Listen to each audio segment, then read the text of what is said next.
সংসদ আগামীকাল আমরা আবার দেখব, বসতে যাচ্ছে এবং এর মধ্যে এনসিপি বক্তব্য দিয়েছে, তারা রাষ্ট্রপতির ভাষণে যে ধন্যবাদ আলোচনা সেটি তারা করবেন না। তবে অন্যান্য যেসব আলোচনা আছে এবং 133টি আমরা জানি অধ্যাদেশ গত সংসদেই মানে অধিবেশনে তোলা হয়েছিল, সেটা নিয়ে হয়তো সামনের দিনগুলো আলোচনা হবে, কারণ পুরো এপ্রিল মাস জুড়ে এই আলোচনাটি চলবে। এখন পর্যন্ত সিদ্ধান্ত সেরকমই।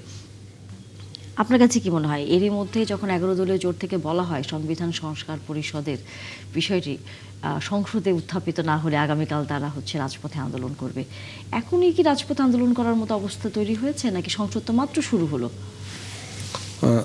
ধন্যবাদ আপনাকে এবং 71 টিভি দর্শক যারা দেখছেন সবাইকে পবিত্র রমজানের শুভেচ্ছা। দেখেন, আমরা একটা দীর্ঘ সময় পরে একটা সংসদ পেলাম, মানে জনগণের ভোটে নির্বাচিত সংসদ। 2008 সাল থেকে শুরু করে যে এই পর্যন্ত 24 সালের নির্বাচন পর্যন্ত জনগণের ভোটে আমাদের মানে সরকার গঠিত হয়নি। বিভিন্ন ধরনের নির্ধারিত একটা সিস্টেমের মধ্য দিয়ে বা সিলেক্টেড সিস্টেমের বা পূর্ব পরিকল্পিত একটা পার্লামেন্ট আমরা দেখেছি। তো এই যে জনগণের ভোটের মধ্য দিয়ে একটা সংসদ গঠিত হলো, এই সংসদের কাছে কিন্তু মানুষের প্রত্যাশা অনেক বেশি। বিশেষ করে আপনার যেই সংসদে প্রায় 80 জনের মতো বিরোধী দল সদস্য থাকে, সেই সংসদে কিন্তু একটা খুব প্রাণবন্ত সংসদ হওয়ার কথা। এবং আমরা গত দিন সংসদের এই যে ত্রয়োদশ সংসদের প্রথম অধিবেশনের প্রথম দিনে আমরা যেটা দেখলাম, খুব মানে একটা স্বাস্থ্যকর একটা বিতর্ক দেখেছি, বিশেষ করে রাষ্ট্রপতির উপস্থিতিতে। এবং আমি মনে করি তারা যে এই যে ব্যানার দেখিয়েছে, তারপরে ওয়াকআউট করেছে, আবার ফিরে এসেছে, এটা খুবই গণতান্ত্রিক প্র্যাকটিস। এটা হতে পারে। এটা আপনি যেটা বললেন যে রাষ্ট্রপতির ভাষণের উপরে আলোচনা করবে না এনসিপি, এটা আমার কাছে মনে হয় যে এটা তাদের ভুল সিদ্ধান্ত। বরং অংশ নিয়ে তারা তাদের বক্তব্যটা দিতে পারে, অংশ নিয়ে তারা এই রাষ্ট্রপতির অপকর্মগুলো তারা তুলে ধরতে পারে, তাই না? বরং আমি মনে করি বরং সেই সুযোগটা তাদের আরও বেশি নেওয়া উচিত। তারা যদি কথা না বলে তাহলে অনেকগুলো সুযোগ তারা হারালো, বরং সুযোগ নিয়ে তারা তাদের কথাটা বলতে পারে। আর যদি ওইটা বলেন যে এই রাষ্ট্রপতি আওয়ামী লীগের রাষ্ট্রপতি বা শেখ হাসিনার কদমবসি করা রাষ্ট্রপতি, তাহলে যখন তার কাছে আপনি শপথ নিয়েছিলেন তখন কি এটা আপনার মনে ছিল না? এই রাষ্ট্রপতি গিয়ে এতগুলো অধ্যাদেশ করালেন, তখন মনে ছিল না? এই রাষ্ট্রপতির অধ্যাদেশ জারি করা অধ্যাদেশ দিয়ে আপনি ইলেকশন করলেন, মনে ছিল না? এই সংসদ তো এই রাষ্ট্রপতির অধ্যাদেশের ভিত্তিতেই গঠিত হয়েছে, নির্বাচনের মাধ্যম দিয়ে গঠিত হয়েছে। আপনি যে জুলাই সনদের কথা বলছেন, আপনি যে সাংবিধানিক পরিষদের কথা বলছেন, সেগুলো তো এই রাষ্ট্রপতির অধ্যাদেশের মধ্য দিয়েই এসছে। তাহলে ওইগুলো যদি বৈধ হয়, তাহলে আপনি এখন তার এখানে থাকতে পারবেন না কেন? এটা কি ধরনের কথা? হ্যাঁ, রাজনৈতিক অবস্থা আপনার থাকতে পারে, আপনি সেটা বলেন, আপনি সেখানে সেটা বলেন। কাজে আমার কাছে মনে হয় যে এই জায়গাটাতে তাদের থেকেই ফাইটটা করা উচিত। তারা ওয়ার্কআউট করতে পারে, তারা আরও মানে আমরা তো মানে সংসদে অনেক রকম ভায়োলেন্সও দেখেছি, আমরা প্রত্যাশা করি না, কিন্তু সেটাও সংসদীয় প্র্যাকটিসের মধ্যেই আছে, সেটা একেবারে নজিরবিহীন এমনটা না। তো সেই জায়গা থেকে আমি মনে করি সেটা হওয়া উচিত।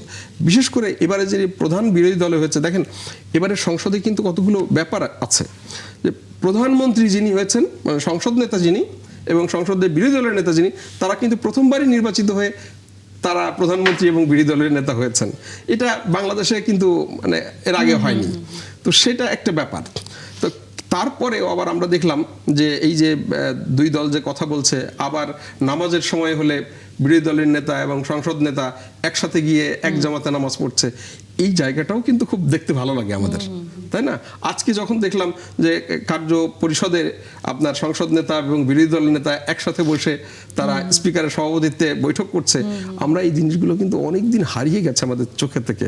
এগুলো দেখতে চোখে শান্তি লাগে যে আমরা এই গণতান্ত্রিক প্র্যাকটিসটা চাই। বিশেষ করে জামাত ইসলামী, যারা বাংলাদেশে তাদের নানা ধরনের বিতর্কিত ভূমিকার পরে বিশেষ পরিস্থিতিতে আওয়ামী লীগের অনুপস্থিতির কারণে তারা প্রধান বিরোধী দল হয়েছে, তাদের কিন্তু একটা বড় দায় আছে। একটা হলো যে সংসদকে প্রাণবন্ত করা, জনগণের দাবি তুলে ধরা, সরকারের ভুল তুলে ধরা এবং নিজেদেরকে প্রমাণ করা যে ইয়েস আমরা রাষ্ট্র চালাতে সক্ষম।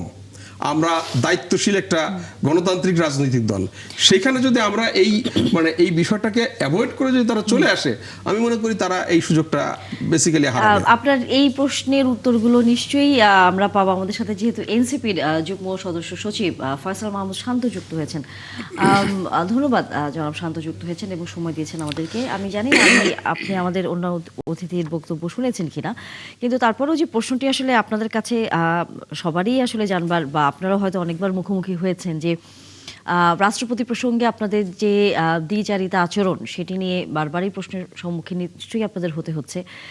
এই প্রশ্ন আমারও থাকছে যে কেন এই দ্বিচারিতা আচরণ আপনারা করছেন, এবং আপনারা যতটুকু এখানে আমরা বিভিন্ন গণমাধ্যমে দেখছি যে সংবিধান সংস্কার পরিষদের অধিবেশন আহ্বান না করলে রাজপথে নামবে 11 দলীয় ঐক্য।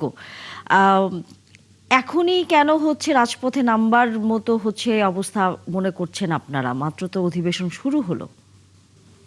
ধন্যবাদ। আশা করি আমাকে শুনতে পাচ্ছেন, এবং দর্শক শ্রোতা যারা দেখছেন, বিজ্ঞ আলোচক সবাইকে ধন্যবাদ জানাচ্ছি। দেখেন, এতক্ষণ যে আলোচক যে বিষয়টা উত্থাপন করলেন, যে আসলে রাষ্ট্রপতি, এবং আপনিও প্রশ্নটি করলেন, রাষ্ট্রপতি ইস্যুতে আপনারা দ্বিচারিতা দেখছেন, আপনারা প্রশ্ন করছেন যে আমাদের কি মনে নাই যে আমরা আসলে এই রাষ্ট্রপতির অধ্যাদেশের মধ্য দিয়ে আমাদের নির্বাচন করতে হয়েছে, কিংবা হচ্ছে উপদেষ্টা পরিষদে আমাদের বর্তমান আহ্বায়ক তৎকালীন উপদেষ্টা শপথ নিয়েছিলেন, এবং গণঅভ্যুত্থান পরবর্তীতে রাষ্ট্রপতির তিনি ছিলেন আর কি।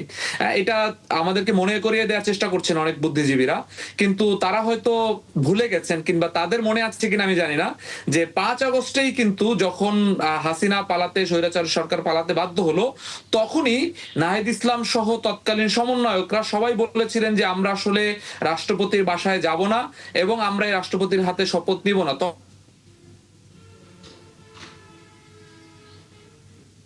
তখনও ধরনের চেষ্টা করছেন, তখনও কিন্তু সেই দলটি এক ধরনের রাষ্ট্রপতির প্রতি মায়া, সাংবিধানিক ধারাবাহিকতা রক্ষা থেকে নানা ধরনের আলাপের কারণে আমরা বাধ্য হয়েছি রাষ্ট্রপতিকে তখনও রাখার জন্য। দ্বিতীয়ত হচ্ছে, আপনার নিশ্চয়ই মনে আছে, আমরা বৈষম্য বিরোধী ছাত্র আন্দোলন এবং নাগরিক কমিটি সহ 30টি রাজনৈতিক দলের সাথে আলাদা আলাদা মিটিং করেছিলাম যে রাষ্ট্রপতিকে কিভাবে সর্বদলীয় ঐক্য মধ্য দিয়ে কিভাবে বিদায় করা যায়, ফ্যাসিস্ট রাষ্ট্রপতিকে আমরা রাখতে চাই না।